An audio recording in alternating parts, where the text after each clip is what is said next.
നമ്മളിപ്പോൾ ഉള്ളത് കേരളത്തിലെ ആദ്യത്തെ പക്ഷി സങ്കേതമായ തട്ടേക്കാട് ബേർഡ് സാങ്ച്വറിയിലാണ്. മറ്റു പക്ഷികളുടെയും മൃഗങ്ങളുടെയും ഒന്നും കണ്ണിൽപ്പെടാതെ ഒളിച്ചിരിക്കുന്ന മാക്കാച്ചിക്കാട എന്നറിയപ്പെടുന്ന ശ്രീലങ്കൻ ഫ്രോഗ് മൗത്തിനെയും വളരെ റെയറായിട്ട് മാത്രം കാണാൻ പറ്റുന്ന സ്ലെൻഡർ ലോറിസ് എന്നറിയപ്പെടുന്ന കുട്ടിത്തേവാങ്കളെയെല്ലാം ഇവിടെ വന്നെങ്കിൽ നമുക്ക് കാണാൻ പറ്റും. പക്ഷികളുടെ പറുദീസ എന്നറിയപ്പെടുന്ന തട്ടേക്കാട് ബേർഡ് സാങ്ച്വറിയിലെ ഫോറസ്റ്റ് വാച്ച് ടവറിൽ താമസിച്ച് രാവിലെയും വൈകുന്നേരവുമെല്ലാം ഈ കാട്ടിലൂടെ അലഞ്ഞു തിരിഞ്ഞും രാത്രിയിൽ ഉറക്കം അളച്ചിരുന്നൊക്കെ എനിക്ക് കാണാൻ പറ്റിയത് ഏകദേശം 40ഓളം സ്പീഷീസിൽ പെടുന്ന ബേർഡ്സിനെയാണ്. നിങ്ങൾ ഇതുവരെ കാര്യമായി പക്ഷികളെ ശ്രദ്ധിക്കാത്ത ഒരാളാണെങ്കിൽ ഈ ഒരു വീഡിയോ മുഴുവനും കണ്ടു കഴിയുമ്പോൾ തൊട്ട് എവിടെ വെച്ച് പക്ഷികളെ കണ്ടാലും നിങ്ങളൊന്ന് നിന്ന് അവരെ നോക്കും. അതെന്റെ ഉറപ്പാണ്. അപ്പോഴെങ്ങനെയാ, യാത്ര തുടങ്ങല്ലേ? പെരിയാറിനും കുട്ടമ്പുഴയാറിനും നടുക്കായിട്ട് 25 സ്ക്വയർ കിലോമീറ്ററിലായിട്ടാണ് തട്ടേക്കാട് ബേർഡ് സാങ്ച്വറി ഉള്ളത്. എക്കോ ഷോപ്പിനടുത്തുള്ള ഫ്രണ്ട് ഓഫീസിൽ നമ്മുടെ ബുക്കിംഗ് ഡീറ്റെയിൽസ് കാണിച്ചു വേണം സാങ്ച്വറിക്കകത്തേക്ക് കയറാനായിട്ട്. ഈ ഒരു ട്രിപ്പിന് മുമ്പ് വരെ കാട് കയറുമ്പം ഞാൻ മെയിനായിട്ട് നോക്കിക്കൊണ്ടിരുന്നത് മൃഗങ്ങൾക്ക് വേണ്ടിയാണ്. അവർക്ക് വേണ്ടി കാത്തു നിൽക്കുന്ന സമയത്ത് ഏതെങ്കിലും പക്ഷികൾ വരികയാണെങ്കിൽ അവരുടെ ഫോട്ടോസും വീഡിയോസും എടുക്കുമെന്ന് മാത്രം. പക്ഷെ ആദ്യമായിട്ടാണ് പക്ഷികളെ കാണാൻ വേണ്ടി മാത്രമായിട്ട് കാട് കയറുന്നത്.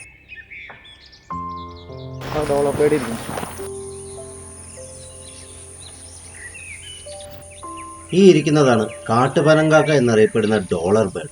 ഉണങ്ങിയ ഉയരമുള്ള മരങ്ങളുടെ മേളിലാണ് ഇവരെ പൊതുവായിട്ട് കാണുന്നത്. അതുകൊണ്ട് തന്നെ ഇവരുടെ ഐ ലെവൽ ഷോട്ട് കിട്ടുക എന്ന് പറയുന്നത് വളരെ പാടുള്ള കാര്യമാണ്. കേരളത്തിലും ഹിമാലയൻ താഴ്വരകളിലും ശ്രീലങ്കയുടെ ചില ഭാഗങ്ങളിലും സൗത്ത് ഈസ്റ്റ് ഏഷ്യയിലും ഓസ്ട്രേലിയയിലുമൊക്കെയാണ് ഇവരെ കാണപ്പെടുന്നത്. ഡോളർ ബേർഡ് ഇരുന്നിടത്തുനിന്ന് ഒരല്പം മാറി ചിന്നക്കുട്ടറുവൻ എന്നറിയപ്പെടുന്ന വൈറ്റ് ചിക്ഡ് ബാർബറ്റും ഇരിപ്പുണ്ടായിരുന്നു. വെസ്റ്റേൺ ഗട്ട്സിനും അതിനോട് ചേർന്ന് കിടക്കുന്ന പ്രദേശങ്ങളിലും ഈസ്റ്റേൺ ഗട്ട്സിലെ ചില സ്ഥലങ്ങളിലും മാത്രമേ ഇവരെ കാണാൻ സാധിക്കുകയുള്ളൂ. നമ്മുടെ നാട്ടിലേക്ക് ദേശാടന പക്ഷികൾ വരുന്ന നവംബർ മുതൽ മാർച്ച് വരെയുള്ള സമയമാണ് തട്ടേക്കാടേക്ക് വരാനുള്ള ബെസ്റ്റ് ടൈം. ഡിസംബറിലേക്കാണ് നിങ്ങളിവിടെ വരുന്നതെങ്കിൽ നമ്മൾ ഈ നടക്കുന്ന ഭാഗമെല്ലാം വെള്ളത്തിനടിയിലായിരിക്കും. ആ സമയത്ത് നിങ്ങൾക്ക് വേണമെങ്കിൽ ബോട്ടിലൂടെ നമ്മുടെ വാച്ച് ടവറിലേക്ക് പോകാം. അങ്ങ് ദൂരെ കാണുന്നതാണ് നമ്മുടെ വാച്ച് ടവർ കേട്ടോ. എൻട്രിയിൽ നിന്നും വെറും 1.5 കിലോമീറ്റർ വാച്ച് ടവറിലേക്കുള്ള ദൂരമുള്ളൂ. ദേശാടന പക്ഷികളുടെ കാര്യം പറഞ്ഞു തീർന്നില്ല. നമ്മുടെ ഗൈഡായ മനോജേട്ടൻ ബ്ലാക്ക് ബസ്സെ കണ്ടു.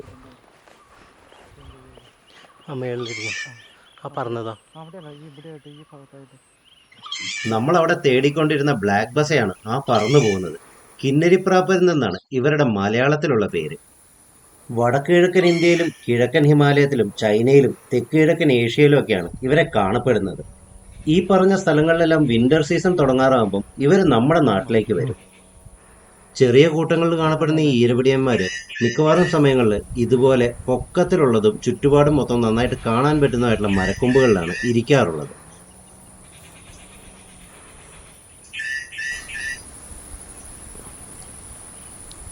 ഈ ആറിൻ്റെ അടുത്ത് നമുക്ക് ഒരുപാട് കിങ് ഫിഷേഴ്സിനെയും കാണാൻ പറ്റും. പൊടിപ്പൊന്മാൻ എന്നറിയപ്പെടുന്ന ഈ ബ്ലൂ ഇയർഡ് കിങ് ഫിഷറിനെ പശ്ചിമഘട്ട മലനിരകളിലും ഇന്ത്യയുടെ തെക്ക് ഭാഗങ്ങളിലെ ചില സംസ്ഥാനങ്ങളിലും തെക്ക് കിഴക്കൻ ഏഷ്യയിലുമാണ് കാണപ്പെടുന്നത്.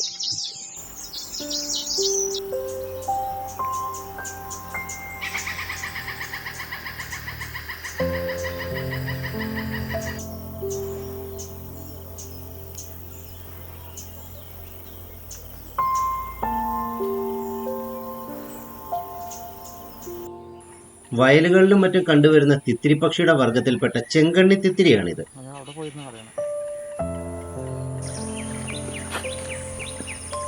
1.5 കിലോമീറ്ററോളം വരുന്ന ട്രെക്ക് ചെയ്ത് വേണം നമുക്ക് വാച്ച് ടവറിലേക്ക് എത്താൻ. അത്രയും ദൂരം നമ്മളെ വേണമെങ്കിൽ ഇവിടുന്ന് ജീപ്പിനും കൊണ്ടുവിടും. പക്ഷേങ്കിൽ ബേർഡ് വാച്ചിങ്ങിനായിട്ട് വരുമ്പോൾ ഇതുപോലെ നടന്നു പോകുന്നതാണ് നല്ലത്. കാരണം പോകുന്ന വഴിക്ക് ഒരുപാട് ബേർഡ്സിനെ കാണാൻ പറ്റും. കോഴിവേഴാമ്പൽ എന്നറിയപ്പെടുന്ന മലബാർ ഗ്രേ ഹോൺബിലാണ് ഈ ഇരിക്കുന്നത്. വെസ്റ്റേൺ ഗട്ട്സിൽ മാത്രമേ നമുക്ക് ഇവരെ കാണാൻ പറ്റുള്ളൂ. ഇവരുടെ കോള് കേൾക്കാൻ നല്ല രസമാണ് കേട്ടോ. ആൾക്കാരെ കളിയാക്കി ചിരിക്കുന്ന പോലത്തെ ഒരു സൗണ്ടാണ് ഇവർ പുറപ്പെടുവിക്കുന്നത്. കാട്ടുഞാലി എന്നറിയപ്പെടുന്ന വൈറ്റ് ബെല്ലി ട്രീപ്പയാണ് ആയിരിക്കുന്നത്. നമ്മുടെ കോഴി വേഴാമ്പലുകളെ പോലെ ഇവരെയും നമുക്ക് വെസ്റ്റേൺ ഗട്ട്സിൽ മാത്രമേ കാണാൻ പറ്റുള്ളൂ. ആ ഇലകളുടെ പുറകിൽ ഒളിച്ചിരിക്കുന്നത് നമ്മുടെ വെസ്റ്റേൺ ഗട്ട്സിൽ മാത്രം കാണാൻ പറ്റുന്ന മലബാർ ഇമ്പീരിയൽ പീജനാണ്. നവംബർ തൊട്ട് മാർച്ച് വരെയുള്ള സമയമാണ് തട്ടേക്കാട് വരാൻ പറ്റിയ സമയമായിട്ട് കണക്കാക്കപ്പെടുന്നത്. ഈ ഒരു കാലയളവിൽ നിങ്ങൾ വരികയാണെങ്കിൽ ഒരുപാട് മൈഗ്രേറ്ററി ബേർഡ്സിനെ നമുക്ക് കാണാൻ പറ്റും.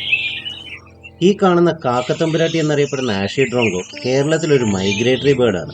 നമ്മുടെ ആനറാഞ്ചിയുടെ ഒക്കെ വകയിലൊരു ബന്ധുവാണ് കക്ഷി. ആ ഇലകൾക്കിടയിൽ ഇരുന്ന് ഒളിച്ചു നോക്കുന്ന ആളെ കണ്ടു. അതാണ് ഫ്ലെയിം ത്രോട്ടഡ് ബുൾബുൾ. മണികണ്ഠൻ എന്നാണ് ഇവന്റെ മലയാളം പേര്.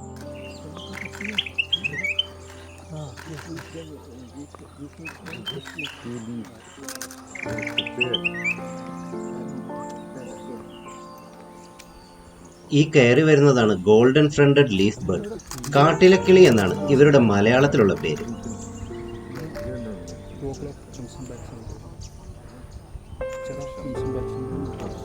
തീക്കുരുവി എന്നറിയപ്പെടുന്ന ഓറഞ്ച് മിനിവെറ്റാണിത്. ആശാന്റെ ചുണ്ടിലിരിക്കുന്നത് ഏതോ ഹതഭാഗ്യവാനായ പച്ചവെട്ടിലാണ്. ഇത് മെയിൽ ബേർഡാണ് കേട്ടോ. ഇവരുടെ ഫീമെയിൽ ബേർഡിനെ കാണാൻ ഇതിൽ നിന്നും തികച്ചും വ്യത്യസ്തരാണ്. ഇതാണ് ഓറഞ്ച് മിനിവേറ്റിന്റെ ഫീമെയിൽ. പേരുമായിട്ട് യാതൊരു ബന്ധവുമില്ലാത്ത പോലെയാണ് ഇവരുടെ കളറുള്ളത്. ഇവിടേക്ക് വരുന്ന നല്ലൊരു ശതമാനം ആൾക്കാരും വാച്ച് ടവറിലേക്ക് ജീപ്പിലാണ് പോകാറുള്ളത്.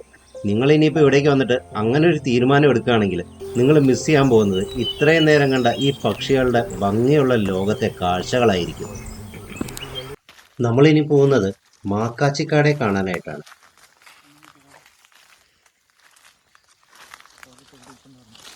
ആ കരിയിലകൾക്കിടയിൽ മാക്കാച്ചിക്കാട് ഇരിപ്പുണ്ട്. ഇത് കണ്ടോ, രണ്ടെണ്ണം ഇരിക്കുന്നത്. ഇതിൻ്റെ പ്രത്യേകതകൾ എന്ന് വെച്ചിട്ടുണ്ടെങ്കിൽ ഇത് പകല് ഏതെങ്കിലും മരത്തേൽ അനങ്ങാതിരിക്കുകയുള്ളൂ. മാക്സിമം 20 അടി പൊക്കത്തിലാണ് ഇരിക്കുന്നത്. മിക്കവാറും താഴെ ഭാഗത്താണ് കാണാൻ പറ്റുന്നത് നമുക്ക്. അത് ഓപ്പണായിട്ട് ഇങ്ങനെ ഇരുന്ന് കിട്ടുന്ന ചില നേരത്ത് മാത്രമേ കിട്ടുള്ളൂ. അല്ലെങ്കിൽ ഇത് ചപ്പിൻ്റെ ഉള്ളിലാണ് ഇരിക്കുന്നത്, നമുക്ക് പെട്ടെന്ന് കണ്ടെത്താൻ പറ്റില്ല. പിന്നെ ഇത് രാത്രി കാലങ്ങളിൽ ഇല തേടുന്നത് വെച്ചിട്ടുണ്ടെങ്കിൽ സാധാരണ പക്ഷികൾ കൊത്തി കഴിക്കാനായിട്ട് കൊത്തി കഴിക്കുകയല്ലാണ്. ഇത് വാ തുറന്നു പിടിച്ച് ഇങ്ങനെ പറന്ന് കിടക്കുമ്പോൾ വായി കയറുന്ന ഒരു പ്രാണികളാണ് ഇതിൻ്റെ ഭക്ഷണം. പിന്നെ ഇത് വർഷത്തിലൊരു മുട്ടയാണ് ഇടുള്ളൂ. അതിൻ്റെ കൂട് ഒരു ചെറിയ കൂടാണ്. ആ കൂടെന്ന് വെച്ചിട്ടുണ്ടെങ്കിൽ ഏതെങ്കിലും വള്ളിയാലോ അതുപോലുള്ള ഇതിലായിരിക്കും കൂട് കൂട്ടുന്നത്. അതൊരു കാറ്റ് പിടിച്ചോ അല്ലെങ്കിൽ ഒരു അണ്ണാനോ കുരങ്ങോ ആ വള്ളിയേക്കടെ പാസ് ചെയ്ത് കഴിഞ്ഞാൽ മുട്ട താഴെ പോകാൻ സാധ്യതയുണ്ട്. അതുകൊണ്ട് അത് കുഞ്ഞ് വിരിയാൻ സാധ്യതയില്ല. അതാണ് ഈ എണ്ണത്തിൽ കുറവ് കാണുന്നത്. ഇതിവിടെ ഈ തവണ കണക്കെടുത്തിട്ട് 200 താഴെ പക്ഷികളാണ് നമുക്കിവിടെ കണ്ടെത്താൻ കഴിഞ്ഞത്. തട്ടേക്കാട് മൊത്തം കണ്ടെത്താൻ കഴിഞ്ഞത്. കൂട്ടിലിരിക്കാറില്ല. സാധാരണ കൂട്ടിലിരിക്കുന്ന രാത്രി കാലങ്ങൾ പകൽ കാലങ്ങളിലാണ് ഇത് അടയിരിക്കുന്നത്. ആൺപക്ഷിയാണ് പകൽ കാലങ്ങളിൽ അടയിരിക്കുന്നത്. പെൺപക്ഷി രാത്രി കാലങ്ങളിലാണ് അടയിരിക്കുന്നത്. ചില തേടിയിട്ട് വന്ന് അടയിരിക്കുന്നത്. പകലും മൊത്തം ഇരിക്കുന്നത് ആൺപക്ഷി തന്നെയാണ് അടയിരിക്കുന്നത്. ഇതിന് മാക്കാച്ചിക്കാടാന്ന് പേര് വന്നെങ്ങനെയാണ്? മാക്കാച്ചിക്കാടാന്ന് ഇത് ശരിക്കും തവളയുടെ കിറി കണക്കാണ് ഇതിൻ്റെ കിറി ഇരിക്കുന്നത്. ചുണ്ട് ഒരിച്ചിരി ഇങ്ങനെ ചെറിയ ചുണ്ടുള്ളൂ. ചുണ്ട് കണ്ടോ? അപ്പോൾ അതാണ് തവളയുടെ കിറി കണക്കാണ് കിറി ഇരിക്കുന്നത്. അതാണ് മാക്കാച്ചിക്കാടാന്ന് പേര്. മാക്കാച്ചിക്കാടേയും കണ്ട് തിരിച്ചിറങ്ങുന്ന വഴിക്കാണ് ചപ്പിനകത്ത് വേറൊരു കൂട്ടർ ഇരിക്കുന്നത് കണ്ടത്. 3 കുട്ടിത്തേവാങ്കുകളാണ് ആ ഇരിക്കുന്നത്. ചപ്പിനകത്തിരിക്കുന്ന ഇവരെ കണ്ടുപിടിക്കാനായിട്ട് കുറച്ച് പാടുപെട്ടു. സ്ലെൻഡർ ലോറിസ് എന്നറിയപ്പെടുന്ന ഈ കുട്ടിത്തേവാങ്കുകൾക്ക് ലൈറ്റ് വലിയൊരു പ്രശ്നമാണ്. അതുകൊണ്ട് തന്നെ പകൽ സമയത്ത് സൂര്യനിൽ നിന്നും മുഖം തിരിച്ചാണ് ഇവരിയ്ക്കാറുള്ളത്. പൊതുവെ ഒറ്റയ്ക്ക് ജീവിക്കാൻ ഇഷ്ടപ്പെടുന്ന ഇവർ ഈ ഒരു സമയത്ത് ചപ്പുകൾക്കിടയിൽ കൂട്ടമായിട്ട് ഇരിക്കാറുമുണ്ട്. കുട്ടിത്തേവാങ്കൾ രാത്രിയാണ് ആക്റ്റീവ് ആകാറുള്ളത്. ഇവർ ഇരപിടിക്കുന്നതും സഞ്ചരിക്കുന്നതും എല്ലാം രാത്രിയിലാണ്. ലൈറ്റിനോട് വളരെ സെൻസിറ്റീവ് ആയിട്ടുള്ള കണ്ണുകളാണ് കുട്ടിത്തേവാങ്കളുടേത്. അതുകൊണ്ട് തന്നെ രാത്രി സമയങ്ങളിൽ ഇവരുടെ മുഖത്തേക്കൊക്കെ ടോർച്ച് അടിക്കുകയാണെങ്കിൽ ഇവരുടെ കാഴ്ചശക്തി വരെ നഷ്ടപ്പെടാനുള്ള സാധ്യതയുണ്ട്. നല്ല മെലിഞ്ഞ കൈകളും കാലുകളുമാണ് കുട്ടിത്തേവാങ്ങനുള്ളത്. ഇവർ മരത്തിലൂടെയൊക്കെ വളരെ മെല്ലെയാണ് നടക്കുന്നത്. പ്രൈമേറ്റുകളായ ഇവർക്ക് വാലില്ല എന്നുള്ളതും ഇവരുടെ ഒരു പ്രത്യേകതയാണ്.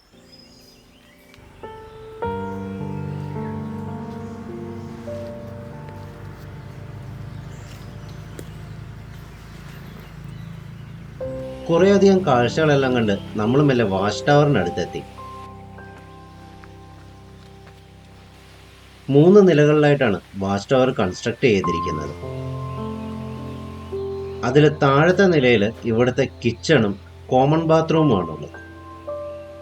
ഫസ്റ്റ് ഫ്ലോറിലാണ് ഇവിടുത്തെ ഡൈനിങ് സ്പേസ് സെറ്റ് ചെയ്തിരിക്കുന്നത്. ഇവിടെ താമസിക്കാനായിട്ട് 2 പേർക്കായിട്ടാകുന്നത് 2725 രൂപയാണ്. ഇത് ടാക്സ് ഇൻക്ലൂഡഡ് ആയിട്ടുള്ള പ്രൈസാണ്. നമുക്ക് എക്സ്ട്രാ ഹെഡിന് ഒരാൾക്ക് 600 രൂപയ്ക്ക് അടുത്ത് എക്സ്ട്രാ കൊടുക്കേണ്ടി വരും. കയറി വന്നതും ഫസ്റ്റ് ഫ്ലോറിലായിട്ടുള്ളത് നമ്മുടെ കൂടെ വരുന്ന വാച്ചർക്ക് വേണ്ടിയുള്ള റൂമാണ്. ഇതിന് സൈഡിലൂടെയുള്ള ലാഡറിലൂടെ വേണം നമുക്ക് മുകളിലേക്ക് പോകാനായിട്ട്. നമ്മുടെ ഈ വാച്ച് ടവറിന് മുകളിൽ കയറി കഴിഞ്ഞാലും ഓപ്പൺ വ്യൂ ഒന്നും നമുക്ക് കിട്ടില്ല. ചുറ്റും ഇതുപോലെ നിറയെ മരങ്ങളുള്ളതുകൊണ്ട് കാടിന് നടുക്കുള്ള ഒരു ഫീലാണ് ഈ ഒരു വാച്ച് ടവറിൽ നമുക്ക് കിട്ടുന്നത്. ഇനി നമുക്ക് നമ്മുടെ റൂമിനകം ഒന്ന് കാണാം. എക്സ്ട്രാ ബെഡൊക്കെ ഇട്ട് കഴിഞ്ഞെങ്കിൽ ഒരു 5 പേർക്ക് അല്ലെങ്കിൽ 6 പേർക്ക് വരെ സുഖമായിട്ട് ഈ ഒരു റൂമിനകത്ത് അഡ്ജസ്റ്റ് ചെയ്ത് കിടക്കാം. പിന്നെ ചുറ്റും ഗ്ലാസ് ഒക്കെ ഉള്ളതുകൊണ്ട് നല്ല സ്പേഷ്യസ് ആയിട്ട് നമുക്ക് ഫീൽ ചെയ്യും. ഈ ഒരു റൂമിനകത്ത് തന്നെ ചെറിയൊരു വാഷ്റൂമും ഉണ്ട്. കുളിക്കാനൊന്നും പറ്റില്ല, അതിന് നമുക്ക് താഴെ തന്നെ പോകണം.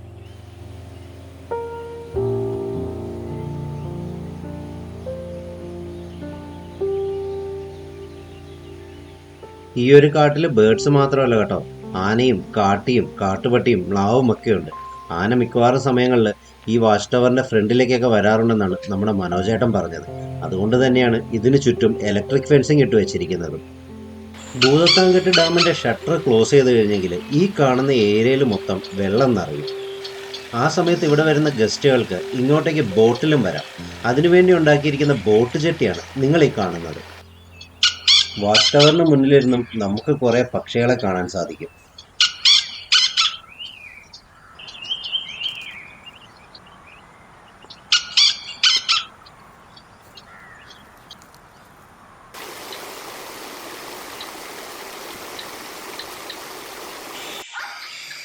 രാത്രിയായതും മാക്കാച്ചിക്കാടയുടെയും മൂങ്ങാളുടെയൊക്കെ ഒരുപാട് കോള് കേൾക്കുന്നുണ്ട്.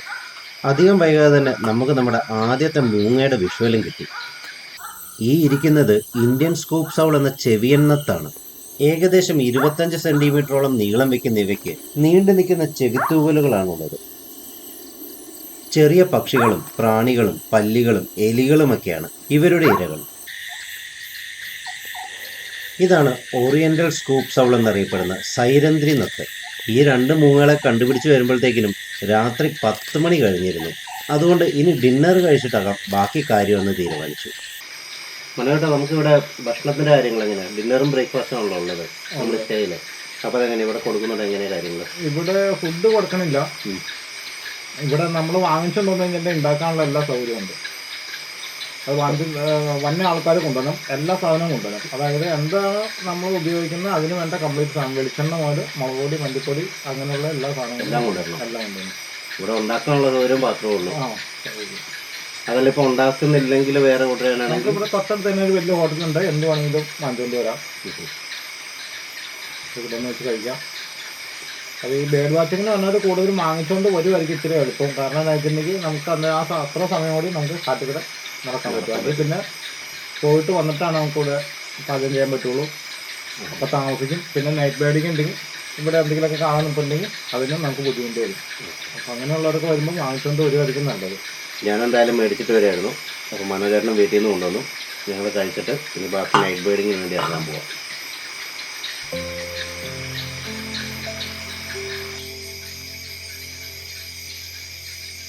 മൂങ്ങയെ തപ്പി ഈ വാട്ടർ ബോഡിയുടെ അടുത്ത് വന്നപ്പോഴാണ് ഞങ്ങൾക്ക് മറ്റൊരു സാധനത്തിനെ കാണാൻ കിട്ടിയത്. ഇതാണ് പച്ചിലപ്പാറിനെന്ന് വിളിപ്പേരുള്ള മലബാർ ഗ്ലൈഡിംഗ് ഫ്രോഗ്. 30 മുതൽ 40 ഫീറ്റ് വരെ ഗ്ലൈഡ് ചെയ്ത് പോകാൻ പറ്റുന്ന ഈ കുഞ്ഞൻ തവളകൾ എക്സ്റ്റേണൽ ഫെർട്ടിലൈസേഷൻ വഴിയാണ് പ്രത്യുത്പാദനം നടത്തുന്നത്.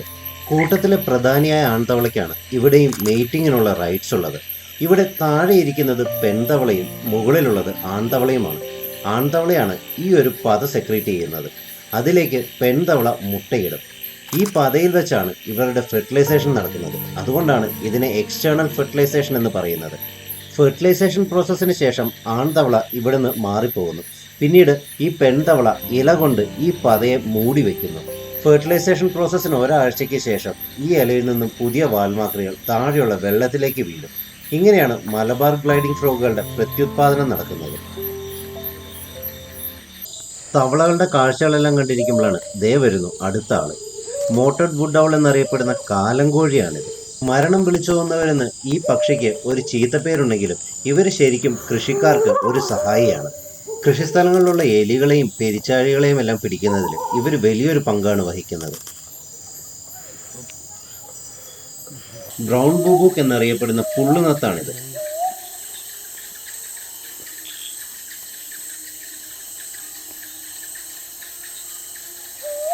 മൂങ്ങകളുടെയും തവളകളുടെയും എല്ലാം കാഴ്ചകളൊക്കെ കണ്ട് പാതിരാത്രി കഴിഞ്ഞപ്പോഴാണ് ഞാൻ ഉറങ്ങാൻ കിടന്നത്. രാവിലെ എണീക്കുമ്പോൾ നമ്മൾ കേൾക്കുന്നത് ദേ ഇതുപോലത്തെ സൗണ്ടുകളാണ്. രാവിലെ ഒരു കട്ടനമൊക്കെ അടിച്ച് നമ്മൾ നേരെ മോർണിംഗ് ട്രക്കിനാണ് പോയത്. കോടമഞ്ഞും മഴക്കാറും എല്ലാം കൂടിയായിട്ട് കാടിന് വല്ലാത്തൊരു ആംബിയൻസ് തന്നെയായിരുന്നു.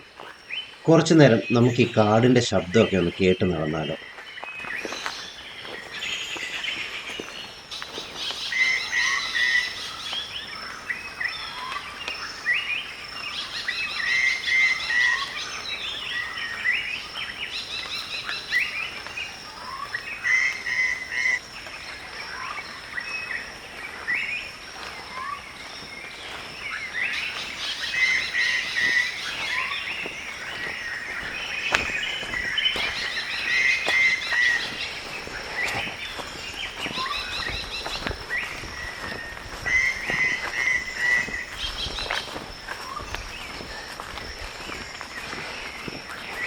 നമ്മൾ ഈ ബേർഡ് വാച്ചിങ്ങിന് ഇറങ്ങുമ്പം എല്ലാ പക്ഷികളും ഇതുപോലെ ഇരുന്ന് തരണമെന്നില്ല.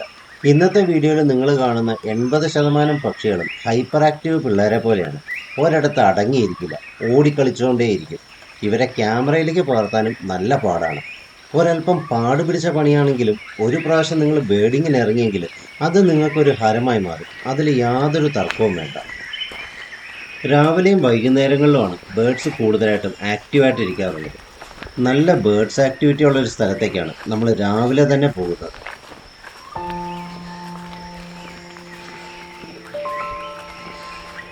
ഒരു പ്ലം ഹെഡഡ് പാരക്കറ്റ് ഇരിക്കുന്നത് കണ്ടോ? കോടയുള്ളത് കൊണ്ട് വിഷ്വൽ അത്ര ക്ലിയർ ആയിട്ട് എടുക്കാൻ പറ്റിയില്ല.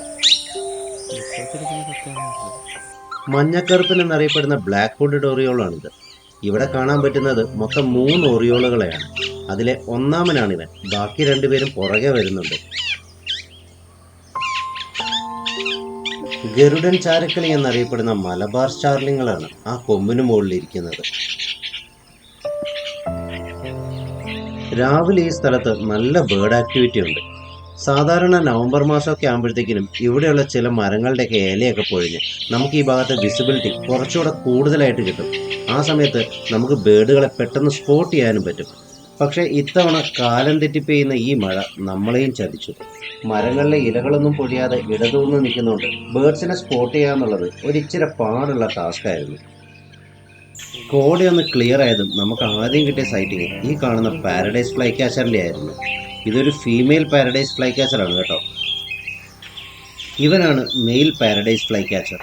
സ്വർഗവാതിൽ പക്ഷി എന്നതാണ് ഇവരുടെ മലയാളത്തിലെ വിളിപ്പേര്. തീക്കാക്ക എന്നറിയപ്പെടുന്ന മലബാർ ട്രോഗന്റെ സബ് അഡൽട്ട് ആയിട്ടുള്ള ഒരു മെയിൽ ബേർഡാണ് ഈ ഇരിക്കുന്നത്. ഈ പക്ഷികളെ സ്പോട്ട് ചെയ്യാന്ന് പറയുന്നത് വളരെ ഡിഫിക്കൽട്ടാണ്. ഇവർ ഈ ഇലകൾക്കിടയിൽ അനങ്ങാതിരിക്കും. ആരെങ്കിലും ഇവരെ നോക്കുന്നുണ്ടെന്ന് മനസ്സിലാകുകയാണെങ്കിൽ ഇവർ പുറംതിരിഞ്ഞാണ് ഇരിക്കാറുള്ളത്. ഈ കാര്യങ്ങളൊക്കെ കൊണ്ട് ഇവരെ സ്പോട്ട് ചെയ്യുക എന്ന് പറയുന്നത് വളരെ പ്രയാസമുള്ള കാര്യമാണ്.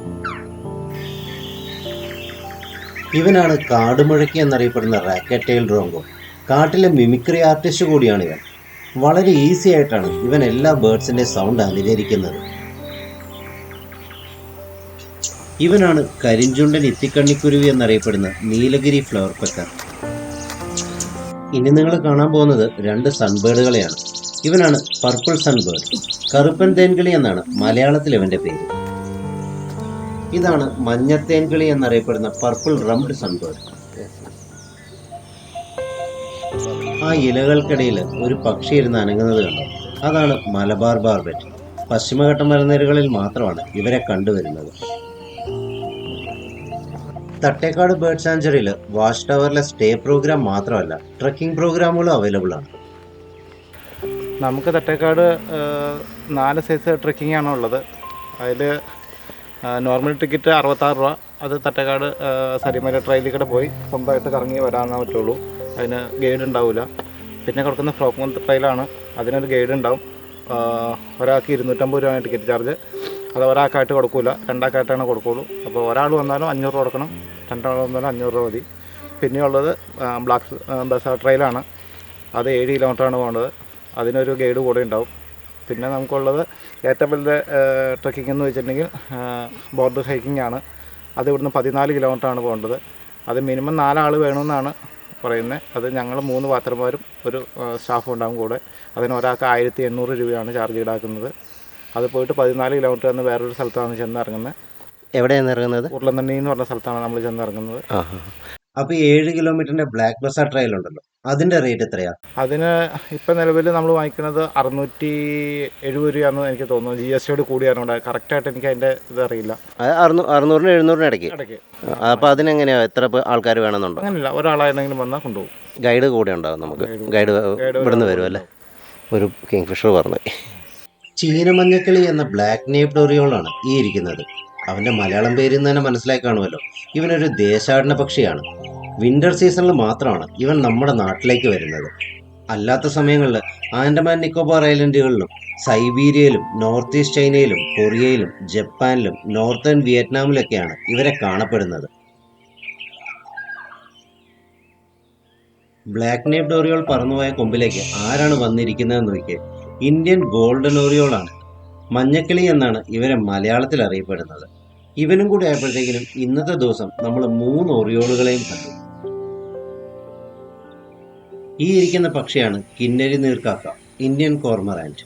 മുട്ടയുടെ ഷേപ്പിലുള്ള തലയും നീല കണ്ണുകളുമെല്ലാം ഇവരുടെ പ്രത്യേകതകളാണ്. ഇവരെ ഇന്ത്യൻ സബ് കോണ്ടിനെന്റിൽ മാത്രമല്ല, തായ്ലൻഡിലും കംബോഡിയയിലും ഒക്കെ കാണാൻ സാധിക്കും. കാണാൻ ഇന്ത്യൻ കോർമറാൻറ്റിനെ പോലെ തോന്നുമെങ്കിലും ഇത് ലിറ്റിൽ കോർമറാൻ്റ് ആണ്. ഇന്ത്യൻ കോർമറാൻറ്റിനെ അപേക്ഷിച്ച് കറുത്ത കണ്ണുകളും ചെറിയ കൊക്കുകളും ചെറിയ തലയുമാണ് ഇവർക്കുള്ളത്. 250-ന് മുകളിൽ ബേർഡ് സ്പീഷീസുകളുള്ള തട്ടേക്കാടിൽ നമുക്ക് കാണാൻ സാധിച്ചത് വെറും 40 സ്പീഷീസുകളെയാണ്. ബാക്കിയുള്ളവയെ കാണാൻ ഞാൻ എന്തായാലും വീണ്ടും വരും. നിങ്ങളുടെ കാര്യം എങ്ങനെയാണ്? വരുമോ? വീഡിയോ ഇഷ്ടപ്പെട്ടെങ്കിൽ ലൈക്ക് ചെയ്യാനും യാത്രയെ സ്നേഹിക്കുന്ന നിങ്ങളുടെ സുഹൃത്തുക്കളുമായി ഷെയർ ചെയ്യാനും മറക്കരുത്. വീഡിയോയെക്കുറിച്ചുള്ള നിങ്ങളുടെ അഭിപ്രായങ്ങൾ കമൻറ്റ് സെക്ഷനിൽ രേഖപ്പെടുത്തുക. അടുത്ത വീഡിയോയിൽ മറ്റൊരു സ്ഥലവുമായി വീണ്ടും കാണാം. Till then, bye bye.